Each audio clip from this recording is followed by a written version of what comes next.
50 years ago, we pioneered a path to the moon. The trail we blazed cut through the fictions of science and showed us all what was possible. It's very pretty out here. Today, our calling to explore is even greater. To go farther, we must be able to sustain missions of greater distance and duration. We must use the resources we find at our destinations. We must overcome radiation, isolation, gravity, and extreme environments like never before. These are the challenges we face to push the bounds of humanity.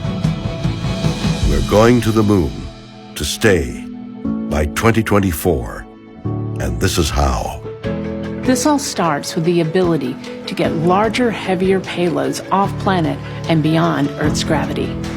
For this, we designed an entirely new rocket. The Space Launch System. SLS will be the most powerful rocket ever developed. And with components in production and more in testing, this system is capable of being the catalyst for deep space missions. We need a capsule that can support humans from launch through deep space and return safely back to Earth. For this, we've built Orion. This is NASA's next-generation human space capsule. Using data from lunar orbiters that continue to reveal the moon's hazards and resources, we're currently developing an entirely new approach to landing and operating on the moon. Using our commercial partners to deliver science instruments and robotics to the surface, we are paving the way for human missions in 2024. Our charge is to go quickly and to stay, to press our collective efforts forward with a fervor that will see us return to the moon in a manner that is wholly different than 50 years ago.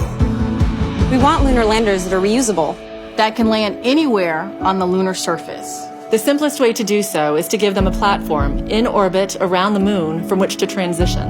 An orbiting platform to host deep space experiments and be a waypoint for human capsules. We call this lunar outpost Gateway.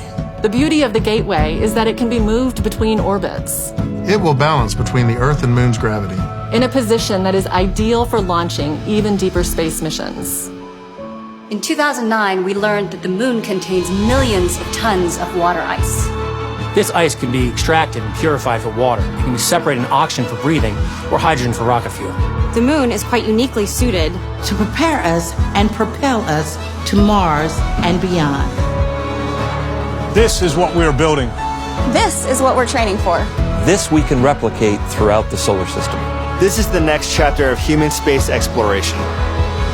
Humans are the most fragile element of this entire endeavor, and yet we go for humanity. We go to the moon and on to Mars to seek knowledge and understanding and to share it with all. We go knowing our efforts will create opportunities that cannot be foreseen. We go because we are destined to explore and see it with our own eyes.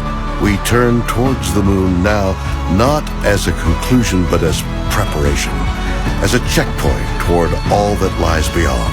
Our greatest adventures remain ahead of us. We are going. We're going.